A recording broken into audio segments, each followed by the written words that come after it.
saying to the Lord while submitting to her husband. That's the biblical plan. But let me tell you this, church. One of the major problems we have leading the home is somehow a lot of parents have forgotten that leading the home means leading your children. And like I said earlier, somehow children begin to run the home. We're not going to church. Okay. You're old enough now to make your own choice. When did raising kids become choices? And I'm trying to be careful here because I get passionate about this. Y'all know my story. I spent many years working with teenagers. And I never understood the fight that parents have with their kids.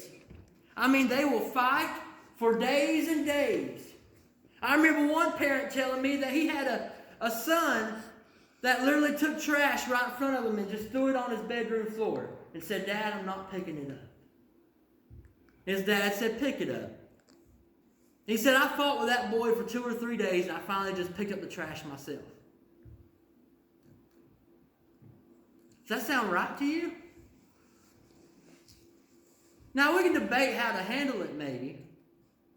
But I came from working in programs and like a military order of things, working with kids. So my mindset is, and I'm not saying I'm perfect at this, my mindset is, you tell a child to do something, the child needs to do it, right? And the father said something very unique to me. All he did was sit there and play his Xbox all day. Would not pick up that trash.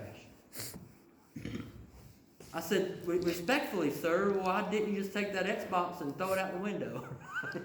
That's what I said to him. He said, "Oh, well, he likes playing that game." I said, "There's your problem."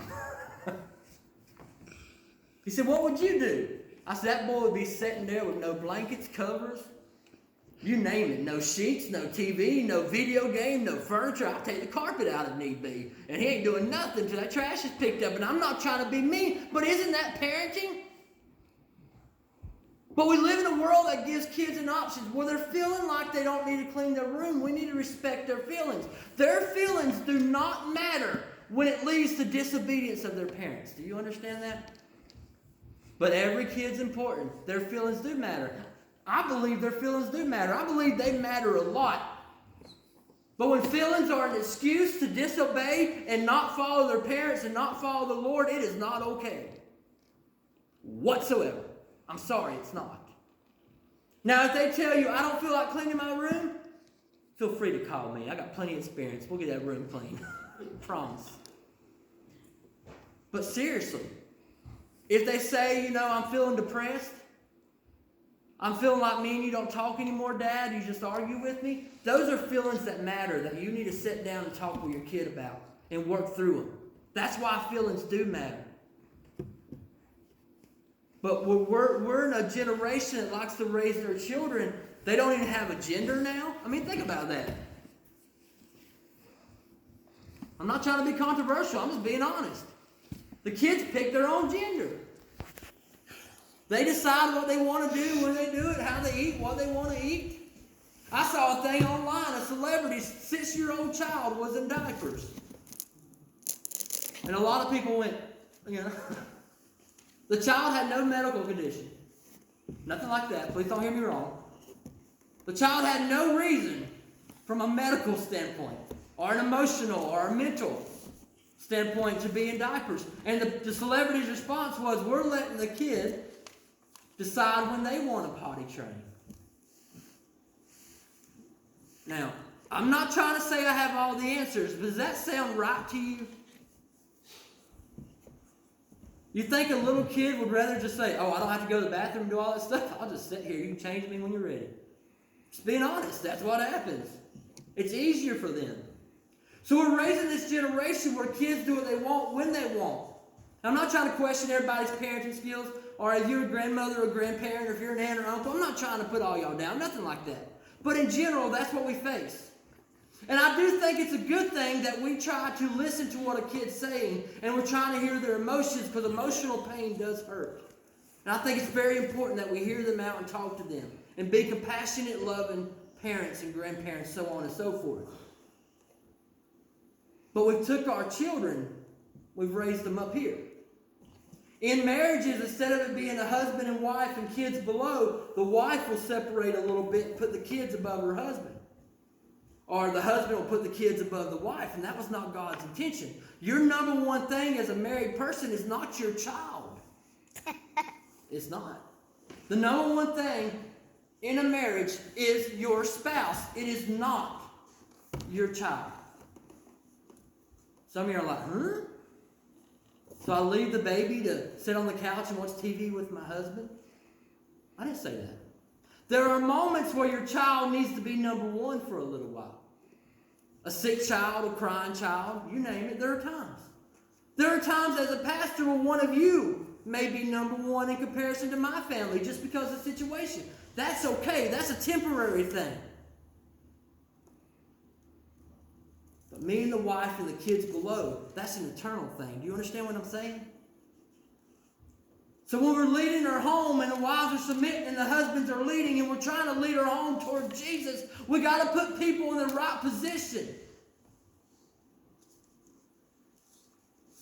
If you are letting sin, are letting your children, are letting your in-laws run your family, you are not running your family as God intended. That's the truth. That is the absolute truth. I'll move on from this point with this story. There was a kid that got in a lot of trouble that I began to work with. He was through the court system and getting in multiple run-ins with the law and setting fires and being silly and stuff. And he knew that he could not leave his property line or it would violate his probation. He was basically under house arrest. So he would take everything out of the kitchen. He would take cans of food, you name it, camping gear, and he'd go to the very end of the property. We're not talking about a little yard like my house. We're talking about a pretty good-sized property. And he would go to the very end of it. He'd go to the property line sticks, and he would camp right there. He wouldn't go inside. He wouldn't listen to his aunt that was raising him. He didn't care what she had to say. He'd tell her to shut up because he knew it wasn't violating the parole. And she called me and said, "Charlie, what do I do?" I was like, "Well, I guess he has a right to his own food." She said, "No, that's my food. He didn't buy any of that." I was like, "Well, take your food back. Start there." I was like, if he earned his own money working and he bought that tent and whatever, that's fine. I guess he can have his own camping stuff. She said, No, preacher, I bought the tent and stuff. I was like, "Take it back then." And he has a right. I told her, "Ma'am, he has a right if he bought his own clothes with his own money to keep his own clothes." She said, "Preacher, he's never bought anything with his own money. I always buy everything." I was like, "Then are you telling me he's going to lay outside naked in the corner of the yard with no food, no clothes, no tent?" She said, "Of course he wouldn't do that." I was like, "Then take back what's yours. And you feel free to pick up that phone and call the probation officer." I know this is going to sound mean, but you feel free to pick up the phone, call the probation officer, and tell them, "He's not listening. I'm 70-something years old. I took him in and I'm trying to give him a life. And he won't listen. And I can't go through the woods every day and chase him, hoping he'll come back home." And you know what her response was? And it broke my heart. I don't want to do that to them. We're not doing this to the kids. We're trying to push them towards something, right? We're trying to push them toward greatness. When you let your kids run your life, you let anything else run your family other than God, you're not helping yourself and you're not helping anyone. But that doesn't mean you're going to have perfect kids. That doesn't mean you're going to have perfect grandkids. Please raise your hand if you have a perfect kid and be honest. I've seen some of y'all's pictures on Facebook. I know you think so, but really, do you have a perfect kid? Have you heard mine? She's laughing where it's not funny. She's crying where it's no point. Now she's asleep. They're going to make mistakes. But I've decided in my home, through failure and everything, that I'm going to try to push my kids toward the King of Kings. Are you going to make that decision in your families? Now, if you say, "Preacher, I don't have that same kind of family. I don't have the family you're talking about. I am a single mother. I don't have a husband." So what does God say? The Bible tells us, Jesus literally says this, "If you love me, keep my commandments," right? Without the husband being there, You are the leader of your home, correct? You're the next in line, right?